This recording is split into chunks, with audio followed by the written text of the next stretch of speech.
요즘 날씨가 많이 더워졌습니다. 사무실에서 일하시는 분들은 나은데 밖에서 일하시는 분들은 낮에도 덥고 밤에도 후덥지근하죠. 그래서 가끔 아이고 더워서 못 살겠네 이런 말을 하시는 분들이 있습니다. 그때 그 얘기를 들으면서 제 속으로 그런 생각을 하는데요.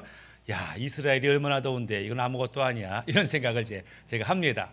얼마 전에 이스라엘 갔다 와서 그런지 막 더우면 제가 미리 한번 더운 거 뜨거운 걸 경험해 보니까 아이고 33도 이거 아무것도 아니야 이런 생각을 하게 됩니다.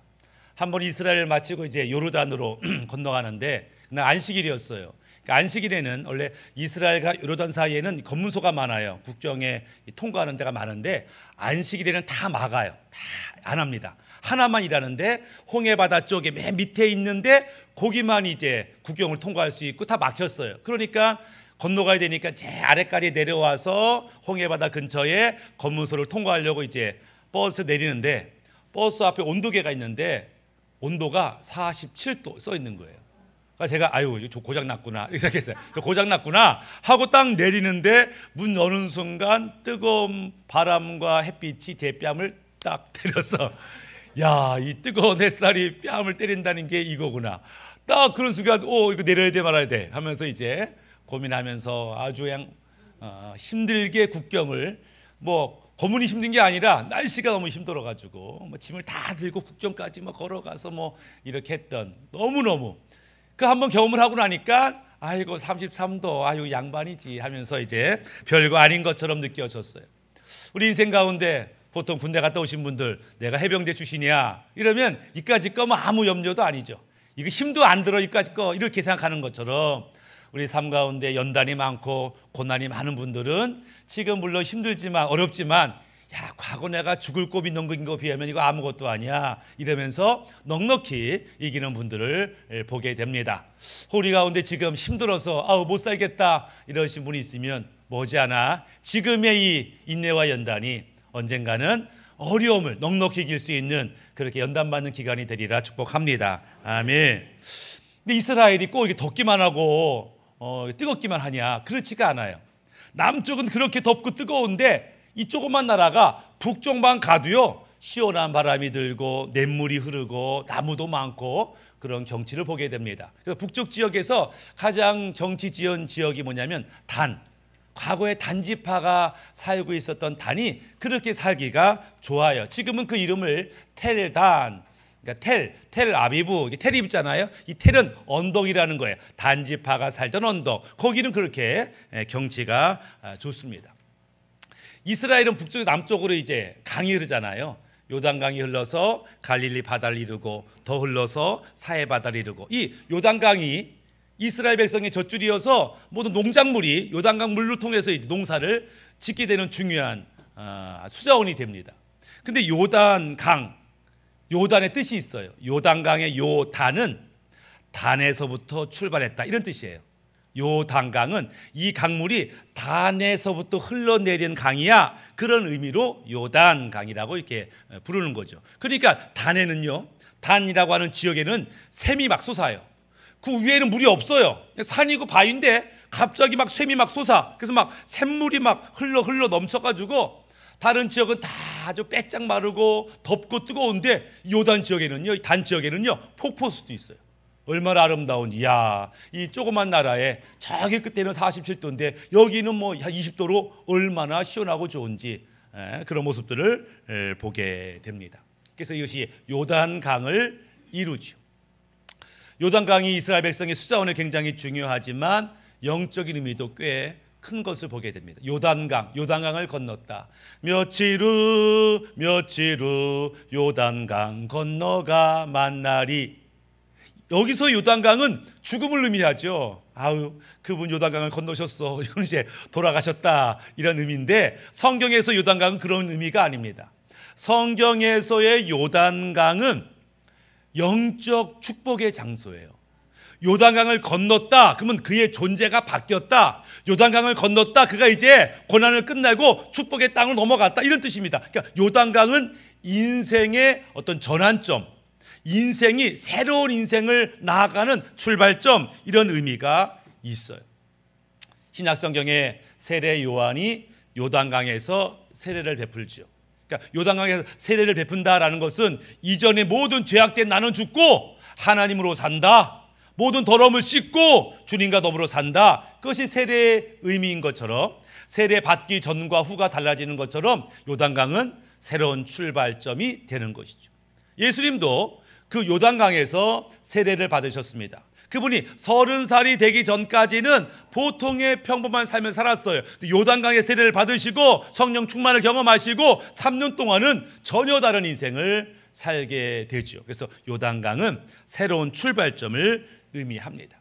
그래서 우리 목사님들이 이번에 요단강을 간다, 특별히 예수님의 세례터, 세례 요한의 세례터를 우리가 방문하자 기대함으로 요단강의 세례터를 딱 갔는데 사람들의 반응, 이게 뭐야? 이게 이제 반응입니다. 그래서 성지순례에서 가장 기대가 많지만 가장 실망하는 장소가 요단강이에요. 그 세례터입니다. 왜냐하면 우리가 생각했던 요단강이 있을 거 아니에요. 그냥 깨끗한 물이 흐르고 아주 거기에 많은 사람들이 세례를 받고 왔는데 물이 아주 황토색이에요. 황토색인 데다가 폭이 얼마냐? 30m, 40m밖에 안 돼. 구정물이 흐르는 것 같은 물에서 세례를 받는다고, 그래서 가장 많이 실망을 하게 됩니다.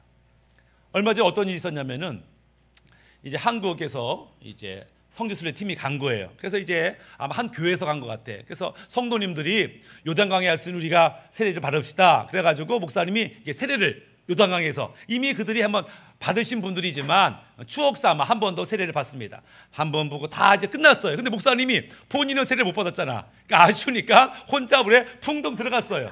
혼자 풍덩 들어가 나오는데 이게 요단강이 30m밖에 안 되지만 여기 깊어요. 끝은 안 깊은데 풍덩하고 나오다가 발을 헛디딘 거예요. 그러니까 쑥 들어갔잖아요. 깜짝 놀라니까 막 허우적거린 거예요, 목사님이. 그래도 뭐 죽지 않고 막 허우적거리다가 이제 갈대를 잡고 나왔는데, 나 보니까 이 요단강이 왼쪽엔 이스라엘, 오른쪽은 요르단이에요. 이게 국경이라. 헤엄치고 나왔는데 요르단 쪽 갈대를 잡았네. 나 보니까 요르단 경비대가 지켜보고 있네. 바로 잡아갔어요. 왜? 비자 없이, 여권 없이 그냥 막 불법으로 입국한 거 아니에요. 상황은 뻔하지, 알겠지만 실수 넘어간 거예요. 그래서 일주일 동안 구치소에 갇혀가지고 여권 새로 만들고 비자 새로 만들어서 이제 나왔던 해프닝이, 그렇게 요단강은 좁아요. 사람들이 이게 요단강이야? 요단강을 건너는다고 그렇게 힘들었을까? 뭐 이렇게 생각을 하죠. 근데 그 세례터 옆에 뭐가 있냐면 기다란 자가 꽂혀 있어요. 지금은 이게 30, 40m 하고 깊이도 얼마 안 깊지만 그때는 건기때, 우기때가 되면 이 강물이 얼마나 올라차는지가 이제 표시된, 지난해 강물이 얼마나 올라갔는지가 표시된. 그래서 우기 때는 비도 엄청 많이 오지만 이제 특별히 3월 달에는 이 헐몬산에 눈이 녹아요. 눈이 녹으면 더 많아지는 거죠. 그래서 이 깊이가 우와 저기까지 물이 찬단 말이야. 보면 이 우기 때는 폭이 30m, 40m가 1.5km까지 가. 2km까지 가. 그러니까 한강처럼 갑자기 넓어지는 거야. 또랑물이. 그러니까 그걸 콸콸콸 흐르니까 그때야말로 건너기가 어렵고, 이스라엘 백성이 요단강을 건널 때가 바로 그때예요. 이스라엘 달력으로 1월 10일이라고 말했는데 현재 달력으로 말하면 3월 달에 해당됩니다. 그러니까 막 우기의 거의 끝부분에 헐몬산에 눈도 막 녹고, 그래서 강물이 콸콸 넘칠 그때에 이스라엘 백성이 요단강을 건너가게 되었다. 어떤 면에서는 하나님의 축복을 받으러 왔는데, 이제 축복의 땅을 가려고 했는데 갑자기 축복의 땅을 가는 그 길에 가로막혔어요. 방해물이 생긴 거예요. 얘 때문에 지금 축복의 땅을 못 가게 되었다라고 하는 거죠. 38년 전에 이미 이스라엘 백성들은 한 번 이 자리에 왔던 경험이 있어요. 38년 전에. 그래서 우리 하나님이 2년도 출애굽한 지 2년도 안 돼서 이 땅에 왔는데 가나안 땅에 들어가라, 너희한테 주겠다 이렇게 말씀했지만 이스라엘 백성은 두려운 마음이 있어요. 요단강을 건너는 것도 두렵지만 그들 가나안의 수많은 철병거들, 거인들, 요새들, 무기들, 두려운 마음이 생겨서 못 가겠습니다 이렇게 된 거예요. 안 들어갑니다. 들어가면 죽어요. 이러면서 이제 하나님 말씀은 들어가라, 못 간다, 실강이가 벌어졌어요. 아마 어떤 사람은 그렇게 말했겠죠. 우리가 애굽에서 여기까지 오면서 수많은 전쟁을 이기고 수많은 땅을 가로질러 여기까지 왔는데 우리 가보니까 가나안 땅이 좋기는 해도 목숨 걸고 들어갈 만한 아니다. 우리가 왔던 그 땅 중에서 어리 좋은데 정착해 살면 되지 않겠냐? 왜 굳이 왜 가나안 땅에 목숨 걸고 가냐? 이렇게 이제 말하는 사람도 있겠죠. 근데 하나님은 아니라는 거예요. 내가 너희를 위해서 축복의 땅을 예비했는데 거기가 가나안 땅이다. 제가 이스라엘 성지 순례하면서 뭘 느꼈냐면 이스라엘 들판에는 모든 나무에 가시가 있어요. 모든 들판의 풀에 가시가 있어요. 와, 들판이다. 야, 눕고 싶다. 아니요, 가시밭이에요. 가시도 뭐 얼마나 큰지 모든 이 잡초에도 가시가 있고 나무에도 가시. 왜? 이 건기 때 살고자 양 가시를 다 만든 거죠. 그러니까 이게 살기가 그렇게 녹록한 지역이 아닌 거니까 이게 환경적으로 이게 축복의 땅이 맞나? 옛날 그런 농담이 있었어요. 하나님이 아브라함에게 내가 축복의 땅은 가나안이야 라고 옆에서 양이 해가지고 잘 못 들었어. 아이고, 하나님 어디라고요? 잘 들어라. 축복의 땅은 가나안이야.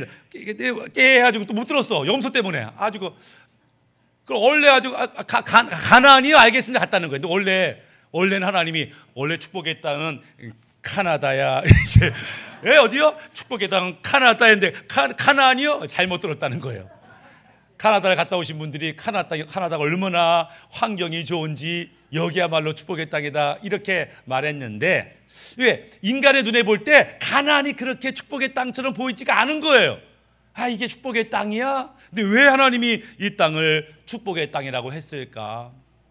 아브라함에게 나타나셔서 내게 너희가 엄청난 복을 줄 거야. 큰 민족을 만들고 큰 나라를 만들고 네가 복의 근원이 되고 그래서 어디서요?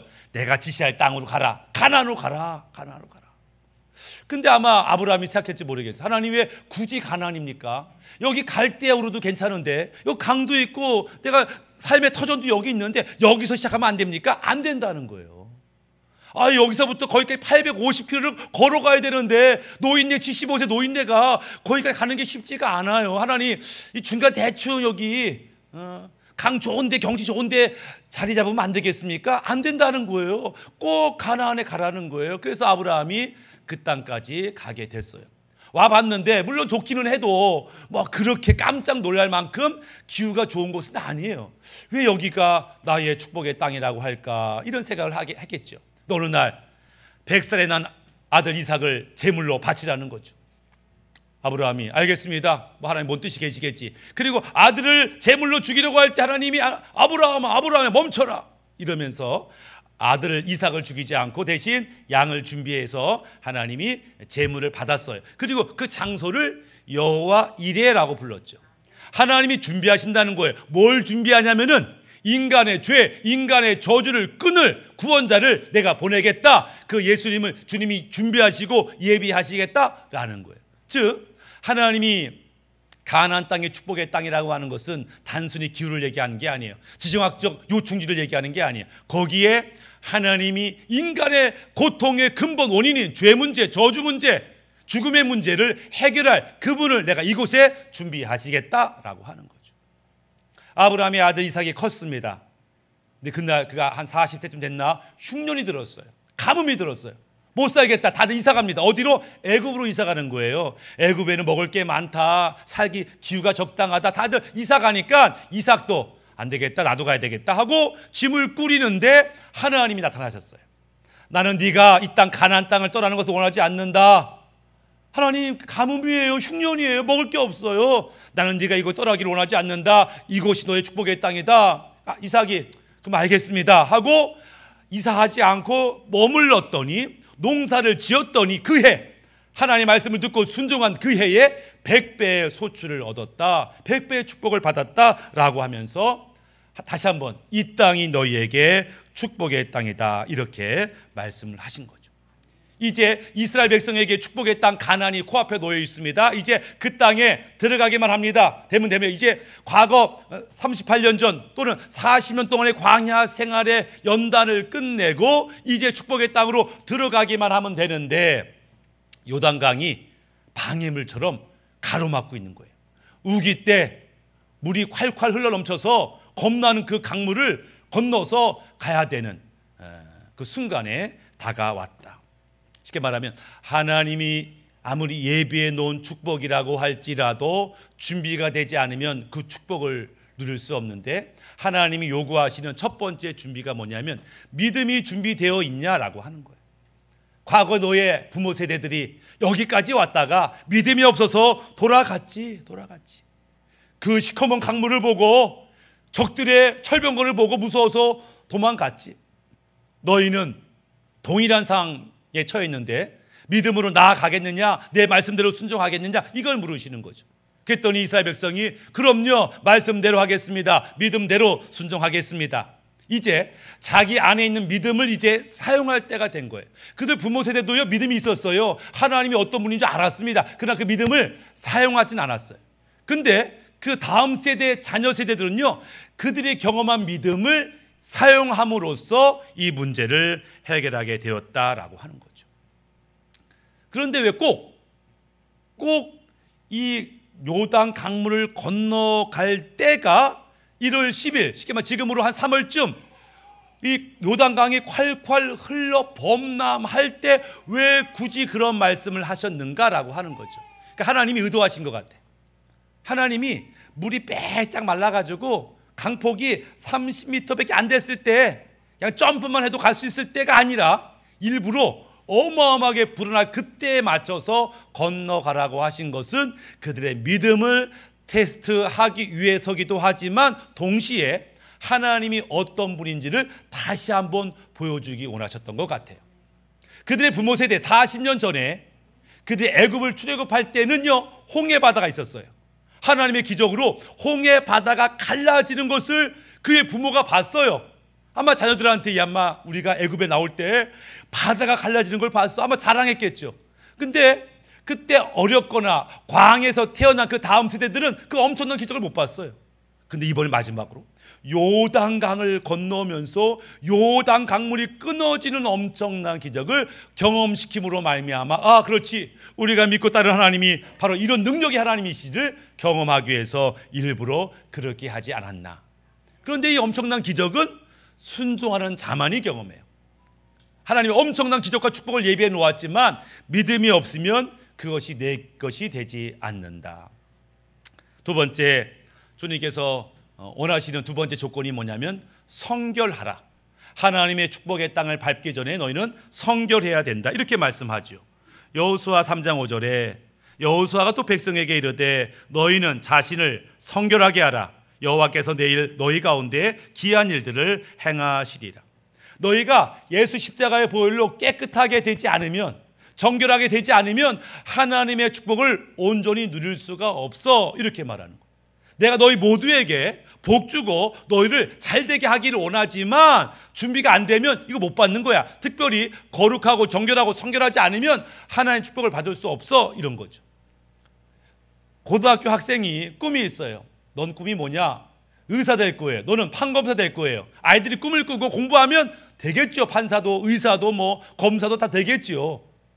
그렇다고 모든 학생에게 이런 꿈을 실현할 수 있는 가능성은 열렸지만 모든 아이들이 판검사 의사가 되는 건 아니죠.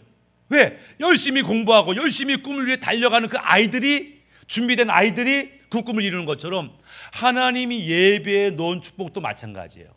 네 앞에 축복이 있어, 네 앞에 형통이 있어, 네 앞에 기적이 있어. 그럴지라도 우리가 준비되어 있지 않으면 나의 것이 되지 않는다. 그 두 번째 조건은, 첫 번째는 믿음이 준비되고 두 번째는 성결함이 준비되었을 때 우리가 그 축복을 내 것으로 만들 수 있다라고 하는 것입니다. 세 번째 조건이 있었는데 그 하나님의 축복을 하나님의 방법대로 얻어야 된다. 절차, 방법, 이게 다 하나님의 방법대로 해야 되지, 아무리 비전이 대단하고 아무리 목표가 훌륭해도요, 그 이루어가는 과정 속에 하나님 인도를 받지 않으면 내 것이 되지 않는다라고 하는 거예요. 요단강을 건널 때 하나님이 규칙을 세웠어요. 먼저는 언약궤를 맨 제사장 그룹들이 먼저 들어가는 거야. 먼저 들어가고 그 다음에는 제사장들이 들어가고 그런 다음에는 여호수아가 들어가고 그 다음에 백성이 들어가는 거야. 이 순서를 지켜야 돼, 이렇게 말해요. 들어갈 때는 그렇게 들어가지만 나올 때는 달라요. 나올 때는 먼저 백성이 먼저 나오고 여호수아가 나오고 제사장이 나오고 마지막으로 언약궤를 든 제사장 그룹들이 마지막에 나오는 거예요. 이 순서를 지켜라 이렇게 말하죠. 그래서 언약궤를 맨 제사장 그룹들이 먼저 물을 밟고 들어갑니다. 어디쯤 왔어요? 한 절반쯤, 중간쯤 왔을 때 하나님이 이 언약궤를 맨 그룹과 제사장 그룹 사이의 간격을 2000 규빗을 띄워라. 지금으로 말하면 980m, 약 1km의 간격을 띄운 거예요. 1km의 간격을 띄우고 걸어가는데 이들이 중간쯤 왔다 그랬어요. 그러니까 지금 요단강의 강폭이 한 2km는 되는 거예요. 중간쯤 와서 사람들이 봤어요. 언약궤가 멈췄네. 오라고 하네. 우리 들어가자 하고 따라가는 거예요. 저기 멀리 바라보면서 들어가는 거죠. 들어가는 순서대로. 그리고 다 백성이 떠나고 마지막으로 언약궤를 맨 제사장들이 이제 나오는 그런 절차를 하나님이 요구하시더라. 그러니까 이 요단강을 누가 먼저 들어갔냐면 언약궤를 맨 제사장들. 누가 제일 늦게 나왔냐? 언약궤를 맨 제사장들. 왜? 언약궤는요 상자지만 그 뚜껑을 뭐라고 부르냐면 뚜껑을 씌운 자라고 불러요. 하나님의 보좌, 하나님의 의자예요. 그러니까 언약궤 법궤는요 그게 하나님의 의자입니다. 쉽게 말하면 이스라엘 백성 제사장들이 언약궤를 메고 건넌다는 것은 하나님이 가장 앞서서 간다는 거예요. 즉 축복의 땅의 방해물을 하나님이 먼저 가시고 하나님이 가장 나중에 나오시고 처음과 끝 알파와 오메가 처음과 끝이 하나님으로 비롯되고 하나님으로 마무리될 때 진정한 축복이 우리에게 온다라고 하는 거죠. 많은 사람이 출발은 성령 충만해서 하는 것 같아요. 근데 끝날 때는 욕심 부리고 지멋대로 하는 경우가 얼마나 많은지. 너희가 성령으로 시작했다가 육체로 마치겠느냐 이런 책망도 있잖아요. 아니면 그냥 욕심대로 시작하는 경우도 있어요. 안 되면 그 다음에 하나님 도와달라고 요청하는. 그러나 처음도 주님 따라 마무리도 주님 따라 하는 것이 축복으로 가는 비결이다 이렇게 말씀을 하시더라. 네 번째는 하나님이 주신 축복과 형통을 오래 간직하기 위해서 주님께 뭐라 그래요? 기억하라, 기념해야 된다 이렇게 말씀해요. 그러면서 언약궤를 맨 그들이 요단강 중간에 서 있었잖아요. 물은 끊어졌고 하나님이 말씀하시는 거예요. 야, 그 언약궤를 맨 제사장 주변에 돌멩이 12개를 찾아라. 가지고 사람들이 돌멩이 12개를 찾고 가지고 건너가라. 건너가서 건너편에다가 이 12개 돌멩이를 쌓아라. 탑을 쌓아라. 이렇게 말씀하세요. 여호수아 4장 3절에 그들에게 명령하여 이르기를 요단 가운데 제사장들의 발이 굳게 선 그곳에서 돌 12를 택하여 그것을 가져다가 오늘 밤 너희가 유숙할 그곳에 두게 하라 하시니. 왜요? 물어. 왜요? 이게 돌멩이가 어떤 의미가 있는데요? 그러니까는 먼 훗날 너의 자녀들이 이 길갈이라는 도시를 지나가다가 아버지 저 돌멩이가 쌓여 있네요. 저 돌탑의 의미가 뭐냐라고 물으면 과거 하나님께서 이 콸콸 넘치는 요단 강물을 마른 땅으로 걷게 하시고 우리를 구원하셨지 그것을 간증하라고 그렇게 세웠다라고 하는 거예요. 그래서 여호수아 4장 7절에 그들에게 이르기를 요단물이 여호와의 언약궤 앞에서 끊어졌나니 곧 언약궤가 요단을 건널 때에 요단물이 끊어졌으므로 이 돌들이 이스라엘 자손에게 영원히 기념이 되리라 하라 하니라. 즉 하나님의 역사를 기억하라라고 하는 거죠. 아 그렇구나. 하나님이 그렇게 역사하셨지. 교회에서 누가 신앙생활을 잘하나 보면요, 하나님의 은혜를 오랫동안 기억하는 성도가 신앙생활을 잘해요. 제가 옛날에 죽을 뻔했는데요, 그때 하나님 살려주셨어요. 얼마나 감사한지. 그런 애가 오늘 충성하지 않게 생겼어요. 이렇게 말해요. 하나님이 도우신 역사가 얼마나 많은지 몰라 헤아릴 수 없어요. 그런 애가 하나님 사랑하지 않을 수 있겠어요? 이러면서 하나님의 은혜 역사를 기억하는 사람이 오늘 충성하게 됩니다. 그런데 까마귀 고기를 먹었나 이 기억 못하는 사람은 하나님이 내게 해준 게 뭐가 있어요? 이러면서 원망 불평하게 되죠. 아이들도 마찬가지예요. 사춘기 아이들, 엄마가 나한테 해준 게 뭐야? 이렇게 대든단 말이에요. 엄마가 자기한테 해준 사랑을 다 잊어버리면 반항하고 원망하고 불평하고. 이 아이가 철이 들었어. 엄마가 나 어릴 때 그것도 해주고 이것도 해주고 저것도 해주고 엄마가 너무 고마워요. 은혜를 기억하면 감사가 나와. 하나님의 역사를 기억하는 성도가 감사하며 기뻐하며 믿음의 삶을 살게 되더라라고 하는 것이죠. 그래서 하나님이 오늘 나에게 놀라운 역사를 행해달라고 기도하는 것도 중요하지만 이미 행하신 것을 기억하는 것도 얼마나 중요한지. 얼마 전에 김춘근 박사님이라는 분이 소천하셨어요. 이분이 미국에서 교수님을 하셨는데, 미국에서 교수님 뭐 출세하신 거죠. 교수라는데 병이 걸렸어요. 그래서 병원에 갔더니 간경화, 간염, 그래서 뭐 한두 달밖에 못 산다는 거예요. 깜짝 놀랐죠. 내가 어떻게 고생해서 여기까지 왔는데 이제 죽는다고? 안 돼! 그러면서 모든 걸 내려놓고 미국 안에 있는 어떤 기도원에 찾아갑니다. 금식하며 기도해요. 울면서 기도해요. 그러다가 성령의 불을 받았는지 치유가 됩니다. 얼마나 감사한지. 하나님이 살려주셨다. 이제 하나님이 기뻐할 일을 해야 되겠다. 이렇게 결심합니다. 어떤 일을 할까 하다가 이 미국의 유학원, 한국 유학생들을 내가 전도하고 구원하고 그들 가운데 부흥을 이루어야 되겠다. 그래가지고 몇십 년 동안 그런 일을 합니다.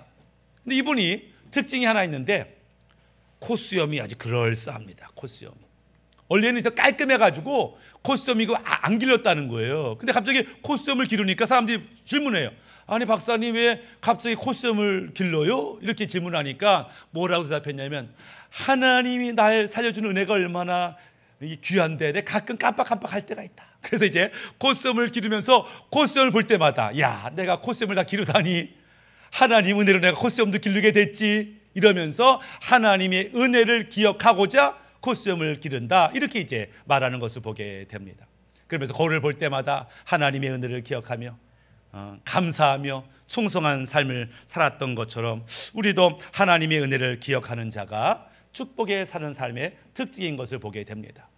오늘 말씀을 마무리하면 누구든지 우리 앞에 요단강이 놓일 때가 있어요.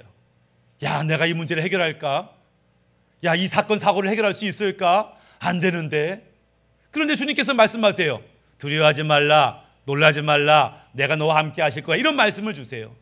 그 나를 쓰시겠다는 거예요. 복을 주겠다는 거예요. 내 앞에는 당장 큰 문제가 놓였는데 어떻게 그런 축복을 받을 수 있는가? 동일합니다. 첫 배는 믿음이 필요한 거예요. 믿음이 있는 게 중요한 게 아니라 믿음을 사용하는 게 중요합니다. 믿음을 사용해서 이 위기를 역경을 넘으리라. 그리고 믿음을 사용할 때 자기를 점검하는 겁니다. 혹 내 안에 회개하지 못한 죄가 있나? 혹 내 안에 잘못된 태도가 있나? 잘못된 습관이 있나? 끊어내고 씻어내고 하는 것들이 하나님의 축복을 받는 모습인 것들을 보게 됩니다. 그리고 하나님의 축복도 하나님의 방법을 따라야 되죠.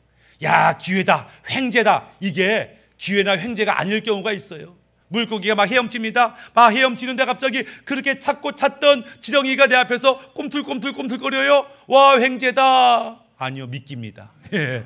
횡재가 아니고 미끼예요. 우리가 살면서 횡재다라고 많은 것들이 미끼일 수가 있어요. 그러니까 빨리 가는 지름길, 뭐 효율성, 다다익선 이게 꼭 좋지 않을 수도 있어요. 그러니까 이게 말씀대로 하는 거냐 믿음대로 하는 거냐 주님이 기뻐하는 거나 점검하는 것이 너무너무 중요하다. 그리고 축복의 삶을 오랫동안 유지하기 위해서라도 우리는 하나님이 내게 베푸신 은혜를 기억하고 감사하며 오늘 하루를 주신 것을 기뻐하며 살아가는 우리 모두가 되시기를 예수님의 이름으로 축복합니다. 아멘. 우리 함께 기도해서